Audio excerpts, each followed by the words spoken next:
होशियार आदमी झूठ समझ सोच करके बोलता है, इसलिए कि पकड़ा ना जाए। और मूर्ख आदमी झूठ बिना सोचे समझे बोलता है और अक्सर पकड़ा जाता है। भारत के लोकतंत्र को बदनाम करना विदेश में उनकी आदत बन गई है, और सिर्फ एक कारण है कि वो मोदी जी से नफरत करते हैं। कैसे प्राइम मिनिस्टर बन गए, तो उनको वोट नहीं मिलता तो कोई क्या करे। अगर भगवा ब्रिगेड को आप इसमें शामिल करें तो यह ब्रिगेड जम करके झूठ बोलती है। बीजेपी का आईटी सेल इस तरह के वीडियोस बनाता है जिनका कोई आधार नहीं होता। सोशल मीडिया पर खूब झूठ परोसा जाता है, मगर समय बड़ा बलवान होता है। अब भगवा ब्रिगेड का, बीजेपी के आईटी सेल का झूठ अक्सर पकड़ा जाता है, पकड़ में आ जाता है।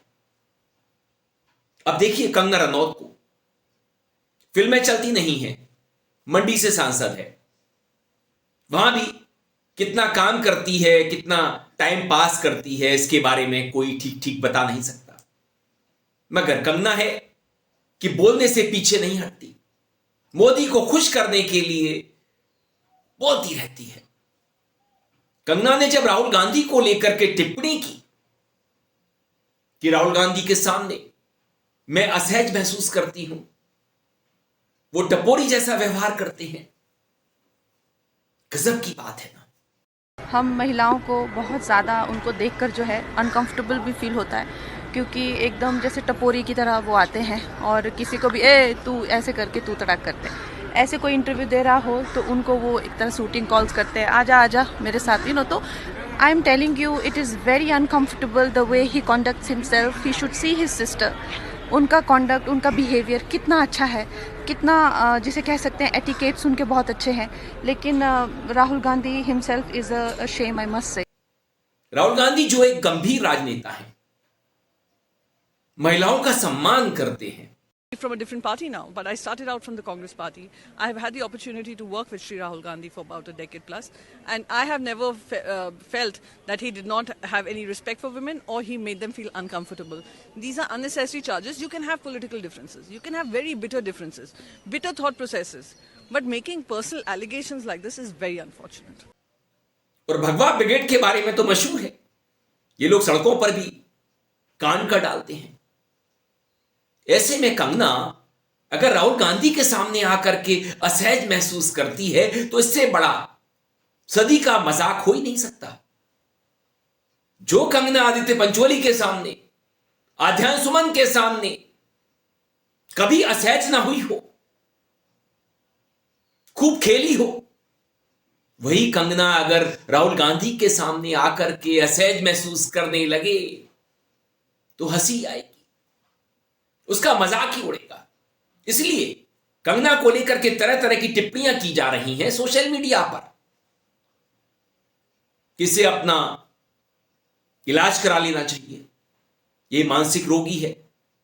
मैंने भी लिखा, इसकी मानसिकता बीमार हो चुकी है, ये बीमार मानसिकता वाली है। भारतीय जनता पार्टी में एक होड़ सी लगी है कि कौन कितना नीचे गिरकर बोल सकता है, कौन कितनी घटिया बात कर सकता है, कौन कितनी बेहुदे वक्तव्य दे सकता है, कौन भद्दी टिप्पणियां कर सकता है। एक होड़ लगी हुई है भारतीय जनता पार्टी में। वैसे भी कंगना जी पहले से ही उलझलूल बातें करती आई थी, अब वो भी उस रेस में शामिल है तो वो और ज्यादा उलझलूल बातें कर रही हैं। मैं उनके पास्ट में नहीं जाना चाहती हूँ, मैं उनका इतिहास नहीं खोदना चाहती हूँ, लेकिन जिस तरह की वक्तव्य वो दे रही हैं, उनको एक दिमाग के डॉक्टर की जरूरत है, क्योंकि उनकी कंडीशन लाइलाज होती जा रही है।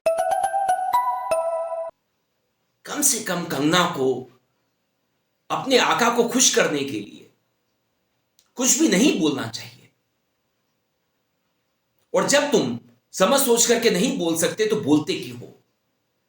मोदी के आसपास के लोग उन्हें खुश करने के लिए लगातार राहुल पर टिप्पणियां कर रहे हैं, मगर वो दौर निकल गया जब इनकी बातों पर लोग विश्वास कर लिया करते थे।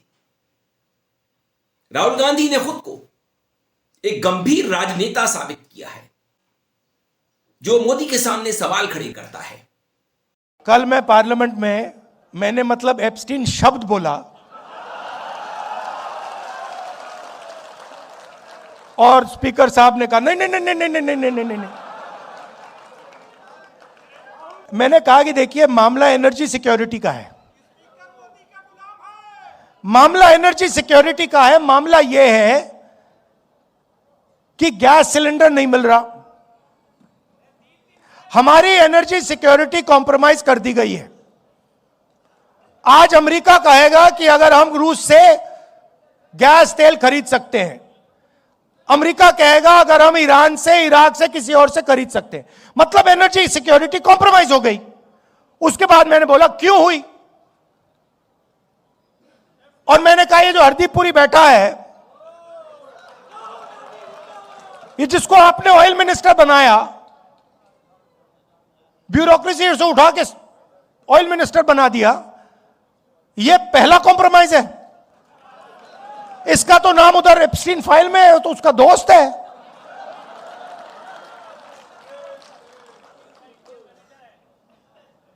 इसकी बेटी के कंपनी में जॉर्ज सोरोस का पैसा गया है। तो जैसे ही मैंने कॉम्प्रोमाइज शब्द का प्रयोग किया, स्पीकर कहते नहीं भैया नहीं, कॉम्प्रोमाइज सब नहीं बोल सकते। अभी आप देखना क्या होने वाला है यहां पे।